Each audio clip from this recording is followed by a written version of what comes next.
नमस्कार साथियों, इस समय मेरी जो मौजूदगी है वो अयोध्या जिले के डॉक्टर राम मनोहर लोहिया अवध विश्वविद्यालय में है। और अभी कल दिल्ली में जंतर मंतर पर एक लाठीचार्ज हुआ है, जो कि काकरोच जनता पार्टी के द्वारा एक प्रोटेस्ट हो रहा था, जिसमें सोनम वांगचुक जी ने सदन तक पैदल मार्च करने की बात कही थी और बच्चों से, छात्रों से, युवाओं से आह्वान किया था। वो एक उग्र रूप ले लिया, जैसा कि दिल्ली पुलिस कह रही थी, और उसमें वहां पर फिर लाठी चार्ज हुआ। उस लाठी चार्ज को लेके, जंतर मंतर पर हो रहे प्रोटेस्ट को लेके यहाँ का, अयोध्या का युवा क्या कहता है, ये हम जानने की कोशिश करेंगे। जो जंतर मंतर पर प्रोटेस्ट चल रहा है उसके बारे में क्या कहेंगे आप? कहना क्या है, पुलिस पूरी तरीके से अपनी गुंडागर्दी दिखा रही है लाठीचार्ज करके। इस पे क्या कह सकते हैं, बच्चों को न्याय नहीं मिल रहा है, हर 2 महीने में कोई ना कोई पेपर लीक हो जा रहा है। जी, क्या आपको ऐसा नहीं लगता है कि इस चीज को एक संवैधानिक तरीके से भी किया जा सकता था? क्योंकि अगर कहीं भी, जैसे अभी आपने कुछ दिन पहले देखा नेपाल में चीजें हुई, वहां के सदन, संसद, प्रशासनिक चीजों, सरकारी चीजों को बिल्कुल पूरी तरीके से खराब किया गया, तो नुकसान कहीं ना कहीं नेपाल देश का ही हुआ। उस तरीके से अगर सरकार, यहाँ दिल्ली पुलिस अगर वहां पे एक्शन ना लेती तो वहां पे चीजें खराब हो सकती थी, माहौल खराब हो सकता था। तो क्या इसको कुछ अलग तरीके से किया जा सकता था? जी, करा तो जा सकता था, लेकिन अब सरकार को अगर यही रास्ता दिख रहा है, जैसे कि अब आप देख रहे हैं अभी नीट का पेपर लीक हुआ, उसके बाद हमारा जो प्रोटेस्ट चल रहा था, अभी आप देख ही रहे हैं सोनम वाला, उस पर लाठीचार्ज एक ऑप्शन थोड़ी है। और भी चीज़ें बात कर सकती है सरकार, लेकिन सरकार इस चीज़ पर बात करना ही नहीं चाह रही है। बस यही सब। इस चीज को आप कैसे देखते हैं? अभी जो सीजेपी, कांकरोच जनता पार्टी के लीडर्स हैं, उनकी बातचीत जो है वो जेपी नड्डा से हुई है, कल मुलाकात हुई है, और उन्होंने 3 अपने बिंदुओं को लेकर उनको अपना ज्ञापन सौंपा है।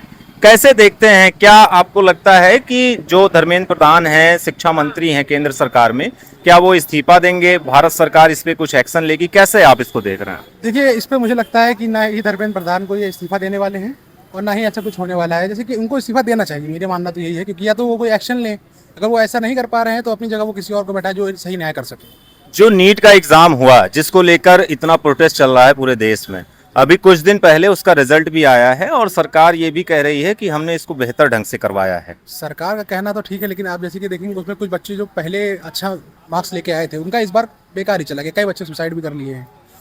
तो अगर ये लीक ही ना होता तो ऐसी नौबत ही ना आती कि बच्चे सुसाइड करें।